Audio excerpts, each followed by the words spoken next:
Hi, good evening everybody. It's Thursday night. It's time to sew again. I hope everyone's doing fine. I am. I'm doing great. Today we're going to finish up our project here from last week. Well, I'm actually going to use this as a tray trivet to put the turkey on top of. So it'll have something bigger than the trivets that I have. And it's a nice little centerpiece too. So we did this last week, which if you want to check back and watch last week's video, then what we did was we did raw edge applique. So it's a nice easy technique and it's pretty quick. And of course I showed you how to just machine quilt the swirls, which kind of looks like what we call it, like wind to me, because they're leaves. And this was done with fusible, so check it. And also, I know you can't see it, but because I just thought this would be a good opportunity to practice my feathers, because I like those feathers. I got lots of lint on the back. So anyway, you can't see them from the front because the fabric is too busy. But I never pass up an opportunity to practice feathers. So let's get started over here. What we're going to do today is we're going to bind it. I'll show you how to do a quilt binding and how to, first we're going to talk about how to square up your quilt in the first place. And then we're going to make the quilt binding and then we're going to sew it on. The first thing we're going to do is I'm going to show you how to square this up. If you've got any quilt, you do want it to be squared up, especially if you're going to use it as a wall hanging, because it really does need to be straight. So it helps to have, what I bought was this 120-inch wide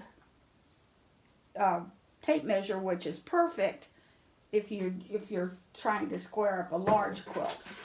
Sometimes even this isn't big enough. So what you want to do is sort of, because the size you have of your quilt and the squareness of it is not going to be the same after you quilted than it was before. So one quick way is to check your measurements. And yeah, I don't measure, I just hold on. 1800. And see, it's not really square, is it? Because this one up here measured about 1/16 shy of 18 inches. And this down here is only 17.5. So that means I'm going to have to make it 17.5. And let's check my width. Okay, 12 3/8 and 12 even, or 12 1/4. So what I do, and even then, what I do, I'm going to pretend this is a large quilt. Oh, now if you have a quilt that has a border on it, you want to stay pretty true to this border. So if your quilt is not going to be on a wall or entered into Houston or any of the big shows, and it's going to hang on the bed, don't worry about it, okay?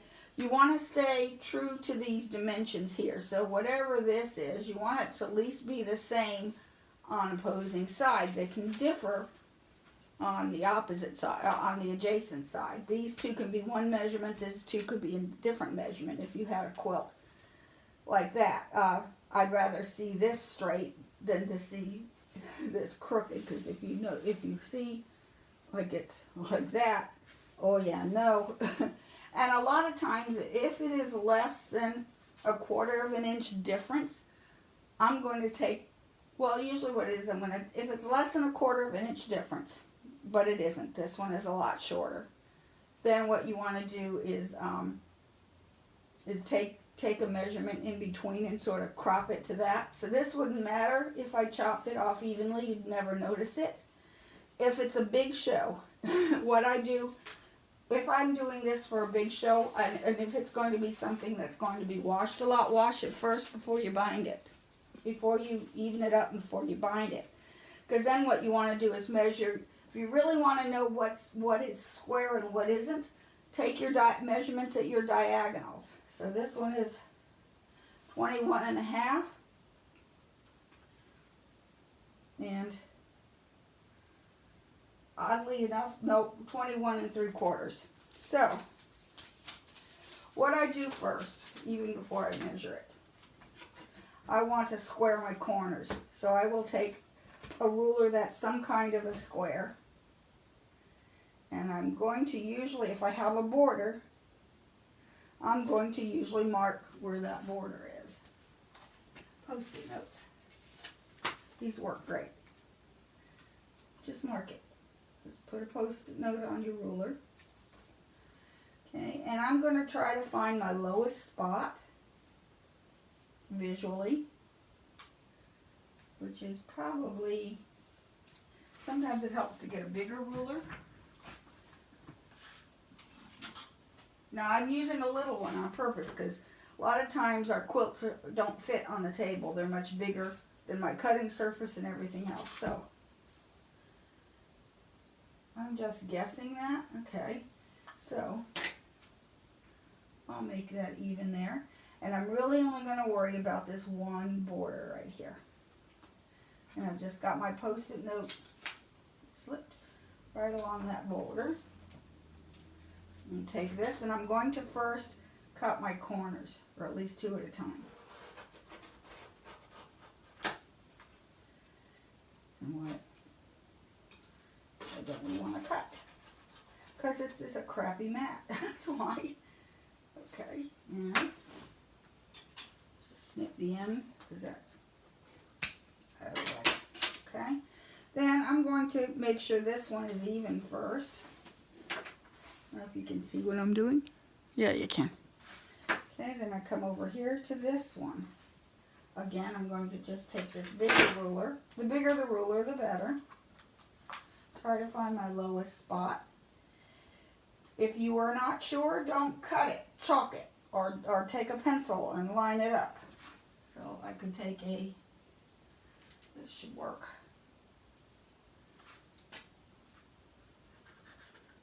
You know, if you're not sure, you can always draw it first. Okay, so that's where my end is. I'm going to take this and I'm going to measure. Oh, I didn't. You know what? I didn't cut the other one, did I? Ah, I knocked that off. I forgot to cut one. I want to cut this direction.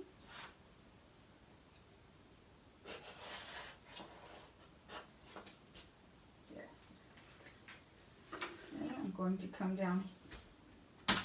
Okay, this is not a very sticky. Okay, here. Here's my line. I'll come down here to this even part. And I just drew a line here and right there. Okay, I give up on that. So, bad sticky note. And then I cut this corner.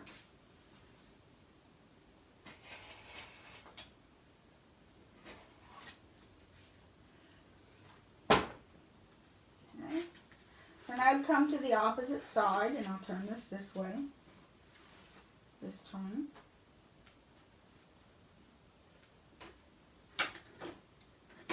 And I'm going to see if that goes all the way across. It does, sort of. Yeah, no, not really. So this I might help. However you can mark it, just do that.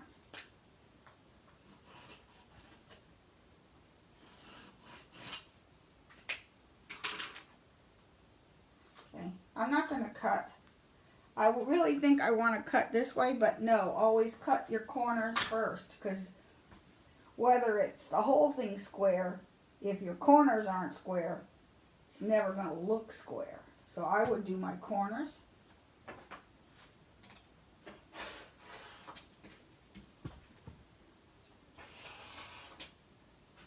Okay, so now I know that corner. I have 3 corners that I know are square.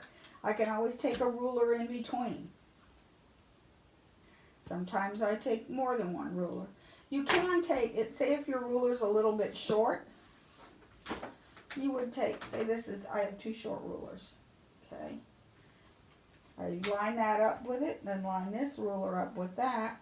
Now you can take, and now that extends the length of your ruler. And just cut it. And yes, this is not safe to cut underneath your arm.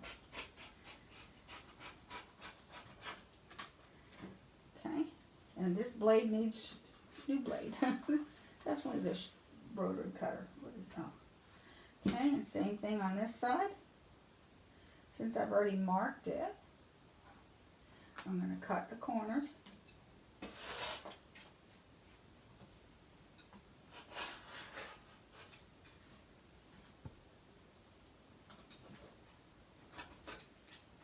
There. And then line up one end to the other. And line it up. Then we're going to measure it again because this may not be perfect. Now, when you're quilting, you want to ideally you want to have the same even quilting all the way around. Okay, but it doesn't always happen. So sometimes you get a little bit of rippling or stretching or tightness or puckering. Steam it out. Take your iron, lots of steam, steam that puppy flat. Then you're going to measure it again.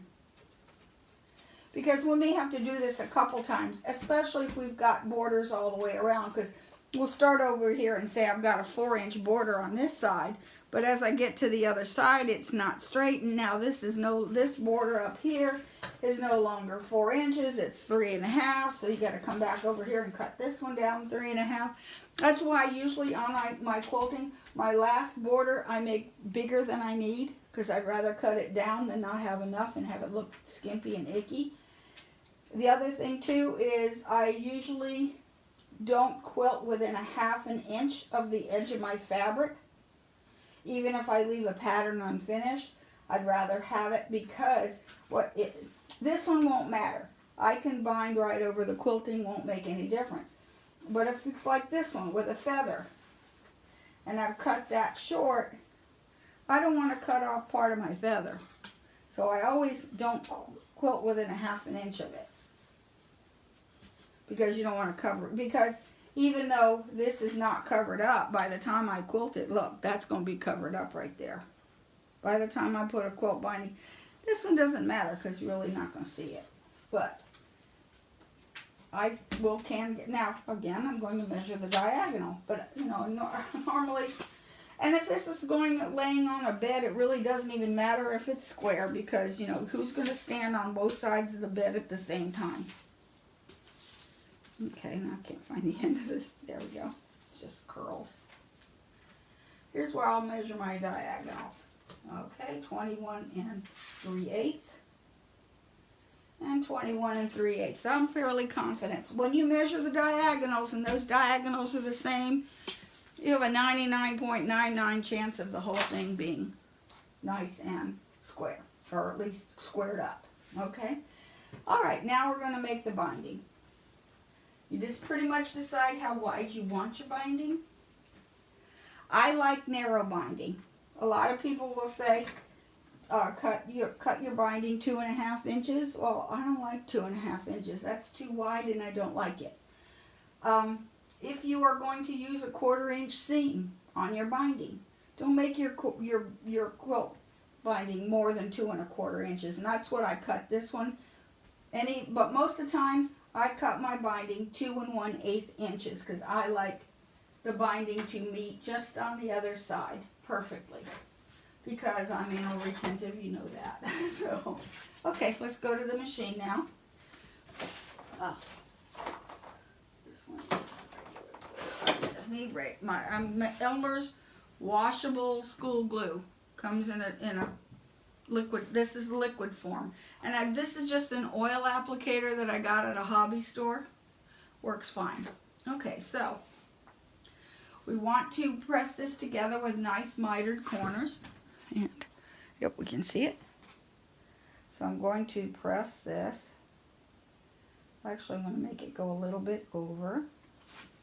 Need the iron. Here we go. Just going to press it. Here we go. Okay.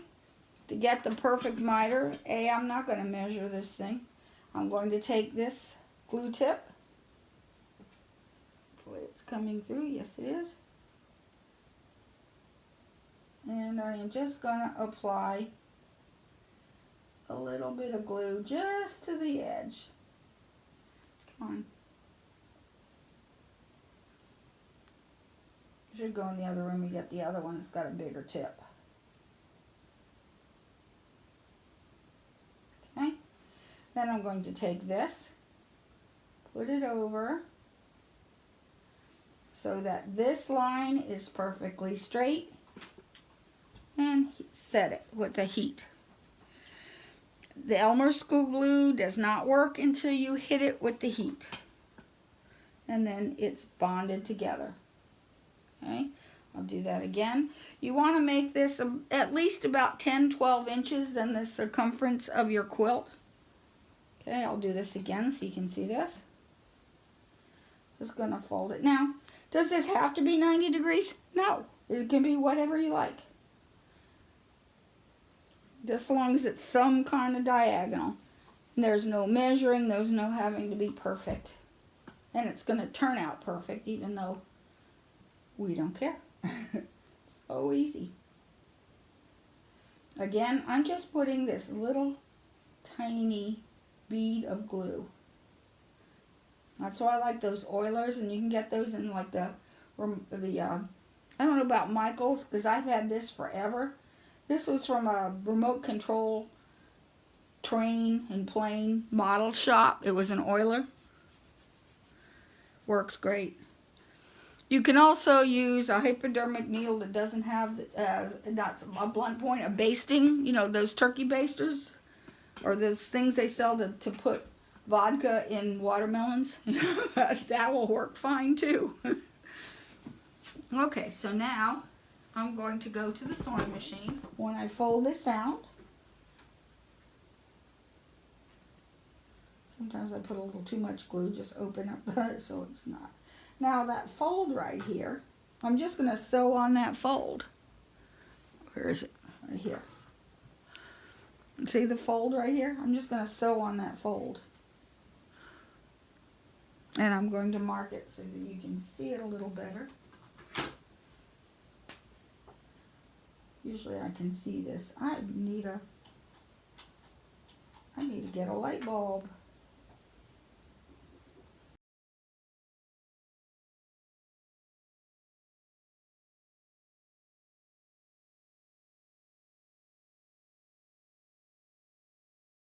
And then I'm just going to sew right on this line.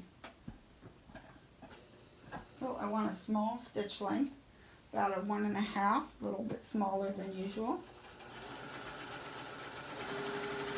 You sew right on the line. Okay, and I think I've got another one over here. And usually I don't need to mark it. You can see that fold, at least on this fabric. Open it up, it's a little glued shut.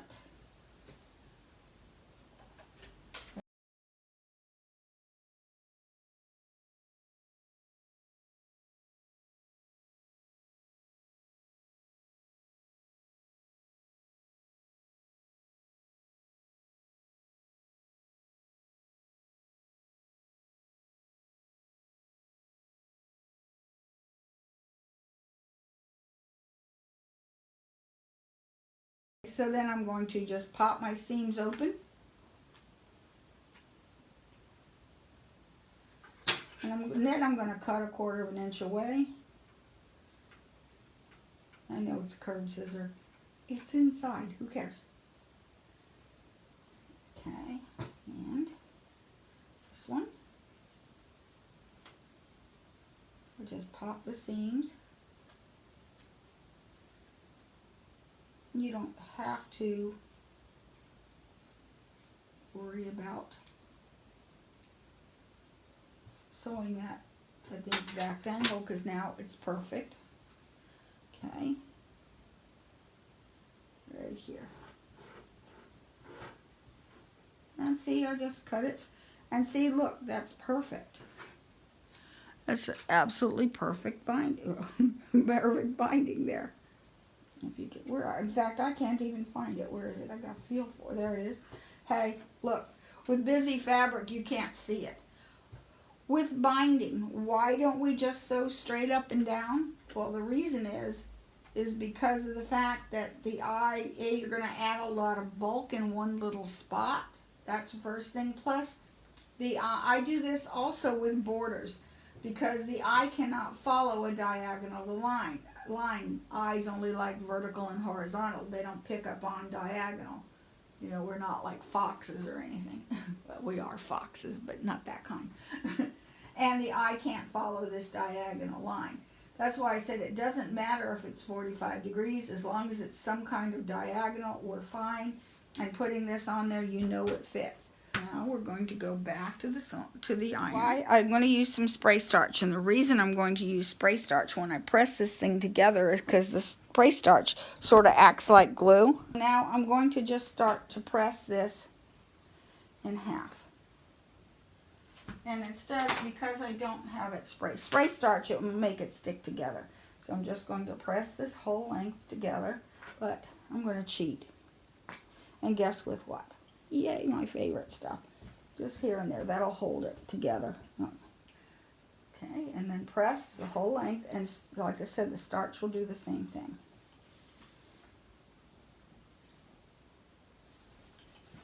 And I'm going to press the whole length. Yeah, that works actually pretty good.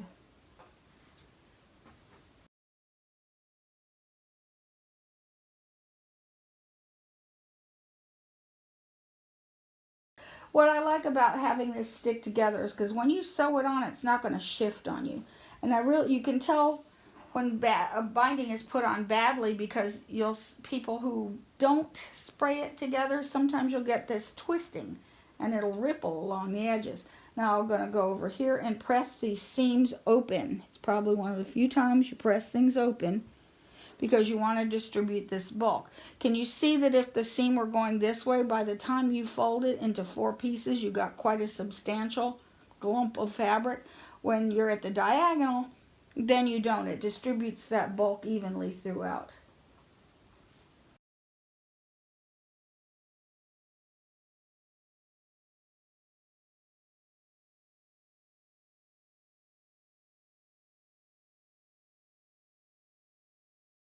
Okay, when I come to the end, or this will be the starting, I'm going to again fold this right here and get it as close to a 45 degrees as you like. Okay, and I'm going to just give it a dab or two to hold it together.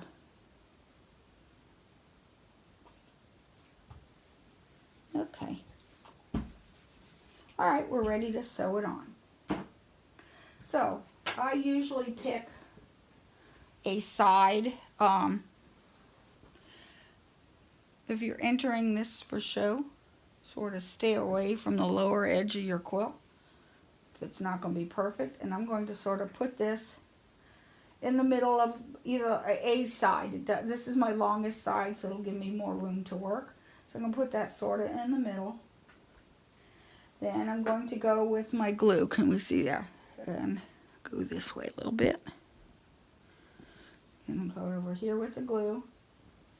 And I'm going to put the glue, and this I'm going back to my liquid glue. And with the 1/4 inch seam allowance, I'm going to just glue it in. You can't really see the glue, it's just a tiny bit.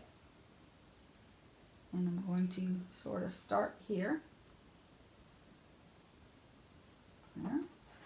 Heat set it down. No steam, just heat. Steam and the glue won't stick. It'll just come right out.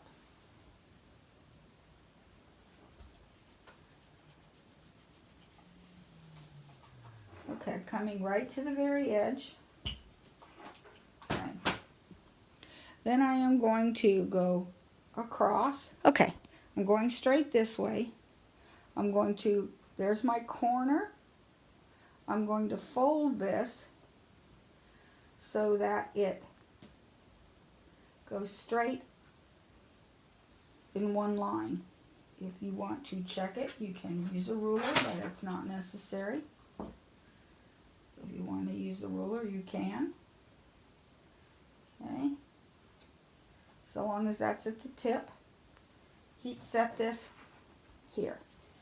Okay, just give it a good heat set. Okay. Now we go back to the machine. Now I usually, as I'm transporting this from room to room, I'll usually pin that mostly so I don't make a mess. Okay, or I don't lose it. But I'm just going to lay it to the side. And let me get a chalk, because just so that you can see this, where that fold is. And that fold, you want to just make a nice clear mark. And hopefully you can see that. Can you see that? See right here? There's my diagonal. And I just made a mark straight across. Now I'm going to leave about 8 to 10 inches up here. Then I'm going to sew, I'm going to start with a 1/4 inch. And I'm going to go a little bit and see what happens. I'm just going to increase that stitch length to 2. Okay, because I want to test this right here. I want to make sure that when I fold it over, oh, it's going way. I want this line. See that line where it's sewed? Let me see better.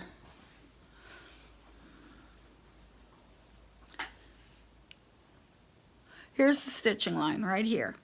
When I fold this over, I want this to meet it. Just overlap it just to hide the stitching, but I have a big gap in there. See it? So I need to take a bigger. I have 2 choices.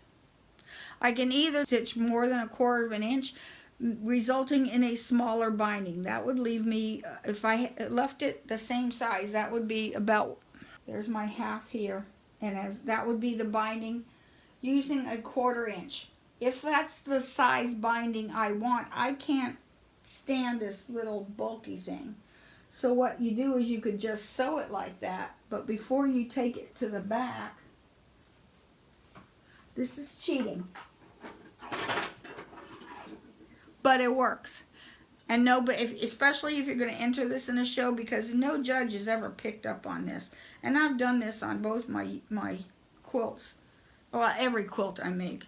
Because I like that perfect. So I want to cut that extra little 1/4 inch. Take your batting. And just before you sew it, you fill it in. And now you can't see it, but there's no bulk in there. I mean, there's batting in there. Makes for a nice full batting. And you have a wider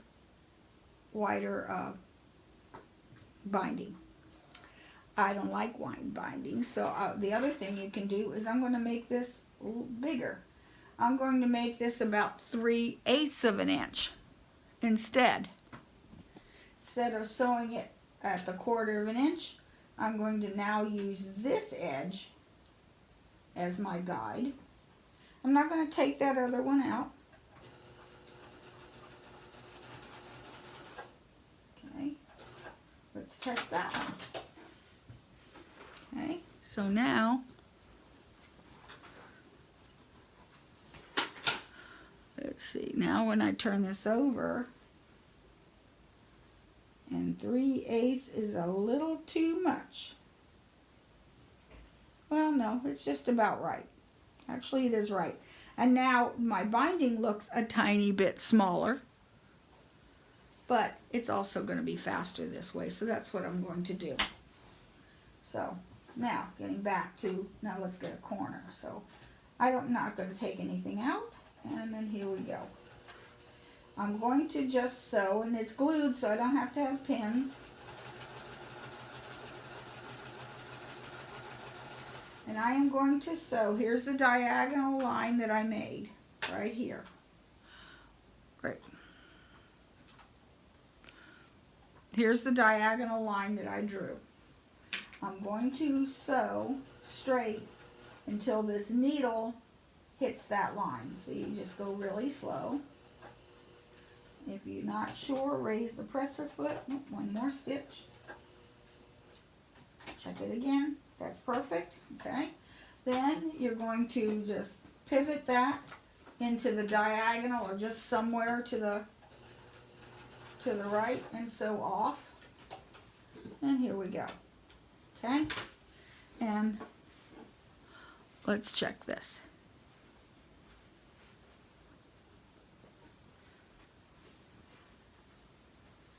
Yep, looks good. Perfect. Okay, that's what we're going to use on everything. So now we go back to the ironing board. There's my corner. I'm going to pull that back to that straight line.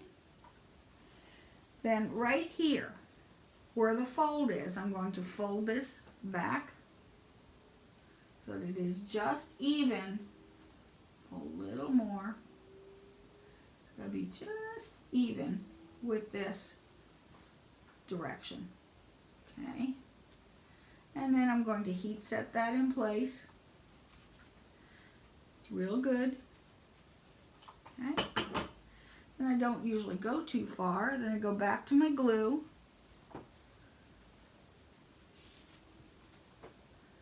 And we're going to apply the glue here.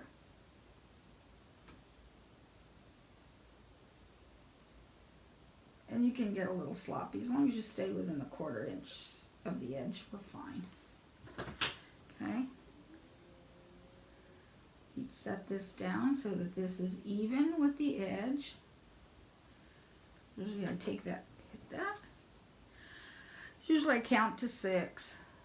And then I'm going, you don't want to pull the binding. You want to just place it at the edge. Don't press, you want to, till it sticks. Come down here. And you can see it's stuck.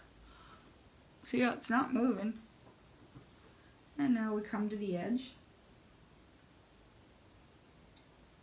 That's why it's nice to practice on placemats, because they're little.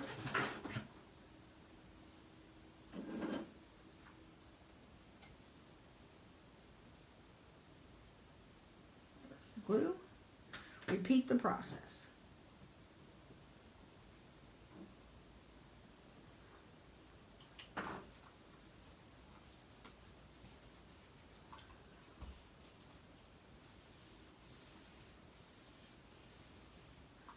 Now what's nice about this, and I'm not going to take it out to do this, is I can keep track where my seams are. And this seam is exactly where I don't want it to be, in the corner, extra bulk. If that happens, I'm going to pull that back, then I'm going to cut it off, move it closer together, and then sew another joining seam together so that the bulk of the seam is not in the corner. But I'm just going to leave it for now. Okay, go straight across. So if you can see that, go straight across. Heat set it down. And back to the machine. And what's nice about this is if you don't have it right, you can pull it off and do it again. Okay, now when we're going to start this edge, I'm going to start right at the edge.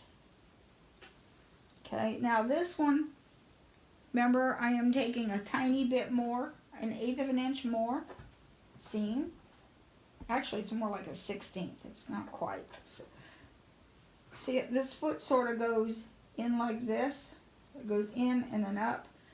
I'm going halfway between the edge of the foot and that little indent. That's what I'm using as my guide.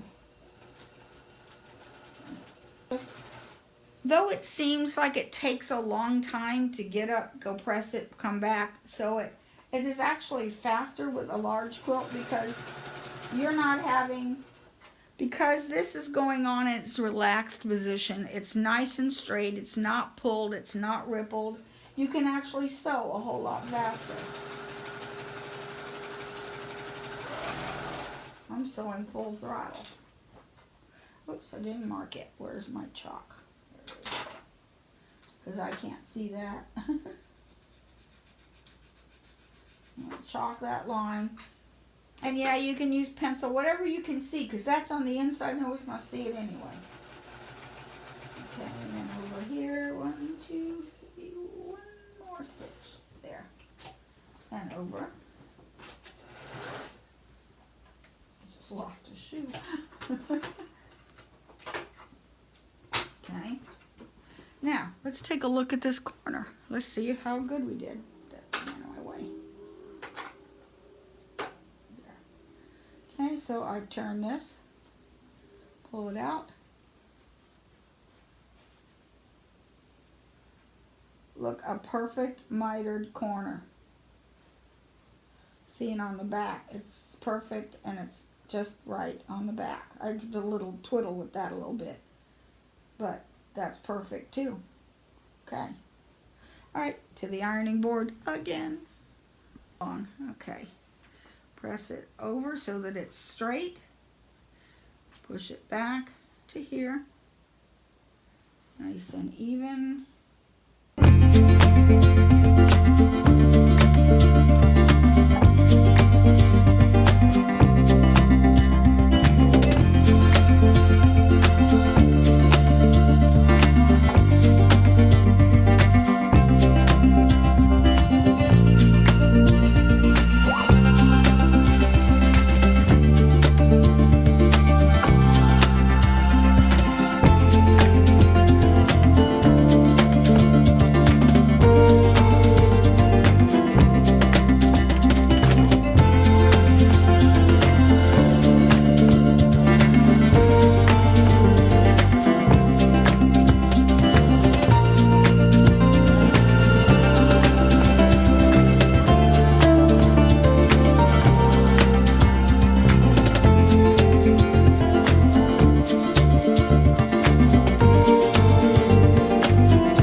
Actually, I'm just going to just do a little bit. Grab this. So this is the last corner. Same distance. I'm going to sew to about right there. You want to leave about 8 inches, 6-8 inches. I'm not going to back tack. Okay, now comes the fun part. So I'm going to lay this back here. I'm going to take my glue and the tip, and I am going to just glue that edge.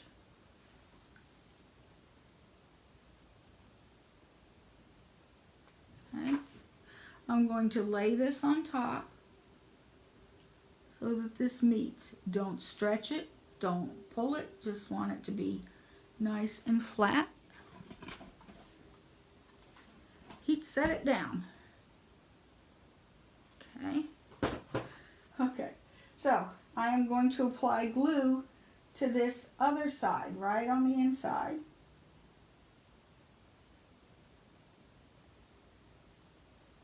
I'm going to tuck that in. Fold that down. Everything's nice and straight. Heat set that down. Okay, now it's all good and tacked. So I'm going to take this. Okay, I'm going to take these two ends, get one of my Wonder Clips or a pin or something, and just clip that together just to keep that from driving you crazy. Fold this way. Okay, so that eases up on the slack. Okay, over here. Okay, so I have it pinned up. Okay, I'm going to carefully open this side. Okay, and this side at the same time. Sometimes it's got some glue stuck there, but I'm following that on the inside here because I want to open that up. Okay, and this opens up. Okay, and if you unhook these little bits, now you can see they're crisscrossed. Flatten that out, something that's still stuck there. There we go. Can you see this diagonal line? Or a glue friction pen will work. Because I'm going to mark this line so that you can see it and I can see it.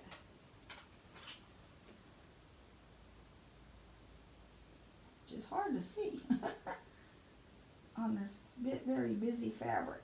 Okay. Can you see the diagonal line? I have left the bulk and sort of smash this down over here. Then I'm going to take it to the machine. I'll just sort of smash that down. And if it doesn't lay flat, just worry about getting 1/2 of it at a time. Take this back to that small stitch length, which is like 1.5. Sew right on that line. Sort of sew to that middle fold and then straighten out the rest of it. You don't have to do it all in one line.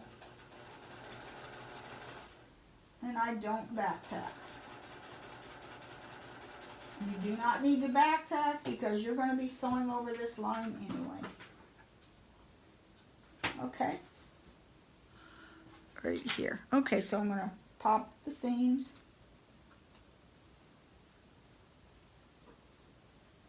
And I'll do my trimming now, which I come up, go over 1/4 inch, and then come down. Okay. You want to pop that seam first before you press this open, because now we're going to want to press open this seam. I'm just going to finger press this open. You can press it with an iron if you want to. It's not necessary. Fold it over. If you want, see how it's sticking up? I might want to press that down so that it's nice and flat. Okay, if you like, I could just start sewing here and finish sewing there, but I will be true to my glue. I'm just going to put a little glue under here.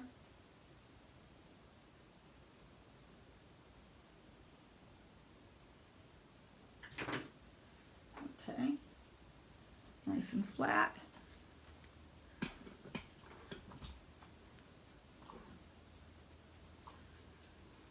Okay, if this is slippery fabric, I could take the glue stick, lift that up and press it there too. I'm not going to though. And I stopped stitching here, so I'm just going to go a few inches, a couple of inches, or about 1 inch above it, and just sew.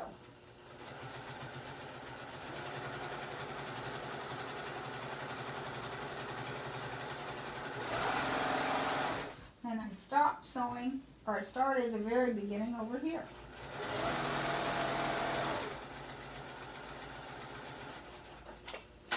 Done. Okay, now for finishing the binding. Okay, and I'm going to stand up and do this. I prefer binding by sewing the back of the binding by hand. I just do. I just think it looks neater, nicer, and I don't mind hand stitching. But if you really, really hate hand stitching, what you want to do, oops, didn't cut, alrighty. Okay, I will either finger press or press this seam open. Especially if I were going to machine. I'll show you how I would machine stitch it. I don't have the right color thread in here. But you want to use a color thread that matches, that will go stitch in the ditch right here. I hate stitch in the ditch for binding because I can never get it. I always miss. It makes it ugly. I have to sew it 2 or 3 times. Totally annoying. That's why I like hand. Hand, it'll look exactly the same on both sides. It's hard to achieve that with machine. Okay. Say I want to sew this by machine. Here's my secret. I know there's where the stitching line, there's the stitching line on the front. Okay? I want it to come so that it just goes a little bit over. And you can do pinning, and if you do pinning, I can guarantee you it won't hold. So, ta-da, glue stick. Inside that seam, this is a bad glue stick. It needs to go in the trash. Okay. Or you could use the liquid too. Get all these yuckies out. Okay, but I'm going to start. If I'm hand sewing, I don't do this because of the fact with hand sewing, it makes the it hard to needle through. Okay. So, heat set that down. Heat set it down over the stitching line. Okay. Press that flat. Okay. This, you could do this to the whole quilt. Let's go down closer.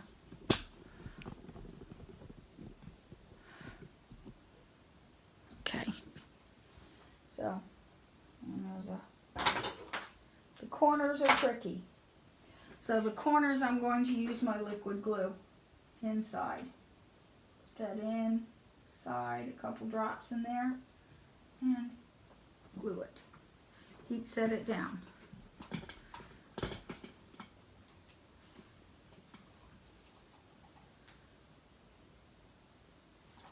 There. See, now it's stuck, which is a good thing. And now I'm going to put it down this way, and I want to play with that miter to get it just right. I might have to use a pin. Get a pin here.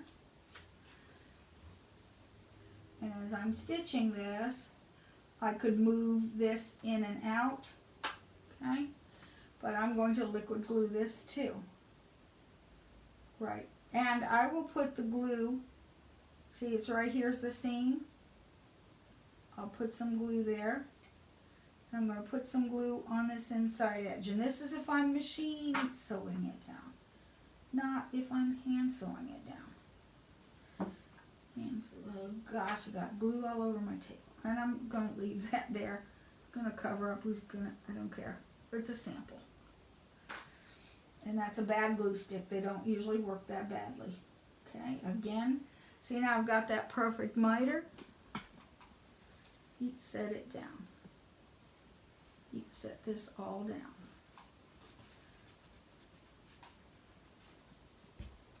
See, it stays. I'll do it to the next side, and then I will sew it. Probably should use wash away thread because you know I'm going to come and take it out. Get these threads out of here. Okay. Ugh. Nasty stuff. That's going in the trash today. Okay. If you have any threads, tuck them in. Let's get this down.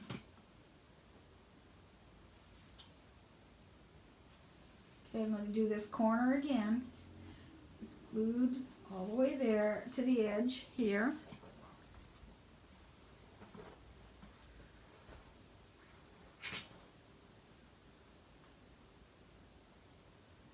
Okay. Going to glue inside.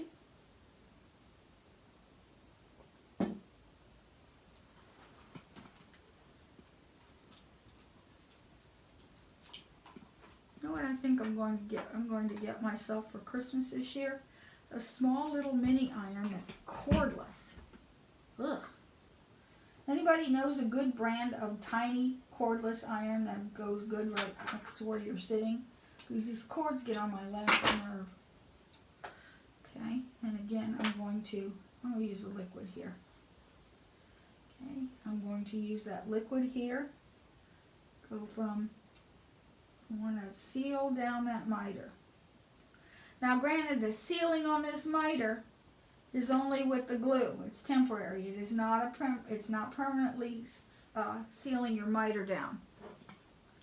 If you want to do that, you got to do that by hand. I don't know of another way. Okay, I'll just go a little few. I like this one better. except I hate this tip is clogged.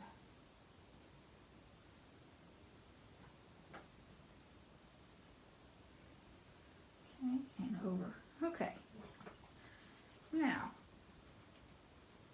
I'm not going to sew the whole thing right now, but I'm going to sew. Now, when I stitch in the ditch, it will catch. So, I'm using the white thread, which is going to show, and I don't care. Or maybe, yeah, I'm going to switch. I'm going to leave it on the white. Because remember, if you get your stitch, now you want to use a fine, thin thread like Aurifil or Bottom Line or something really tiny so that you won't see it. Alrighty, I'm just going to sew this little bit here, but see, it's all around. I'll clip the threads later, and I got glue all over my fingers. Eek. Okay, now I'm going to have to put this light on. Sorry, I cannot see. I don't know, is that blinding you out so you can't see it? Let me know if it is. And then I'm going to 2 stitch length about. And I'm going to go real slow just to get that literally right in the ditch.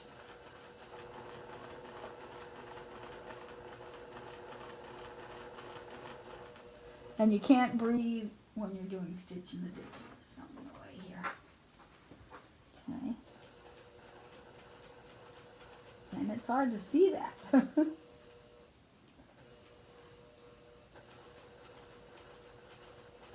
Now, if you're worried about it seeing, you can also do a decorative stitch right here. Not too bad. But then again, this is good. It's going to have a big turkey platter over it, so if I don't get it perfect. Here's a tip for you guys. See how I'm sewing with my finger right here? I'm feeling pulling. Okay, as the needle goes by, I can feel the little threads pulling towards my finger. And you know what that means? I need to change out the needle. This needle is starting to pull the yarns. So after this, I'm going to change and get rid of this needle. Or, you know what? It's a size 14 top stitch needle, I think. And the needle might be too big. No, I think it's, nope, the needle's dull. It's got a burr on it.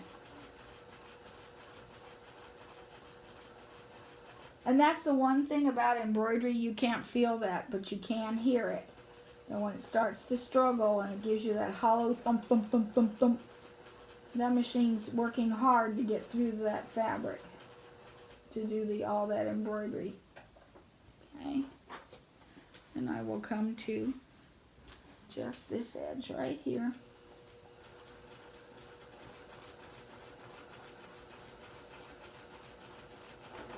Okay, that's where I stopped. Stopped right here.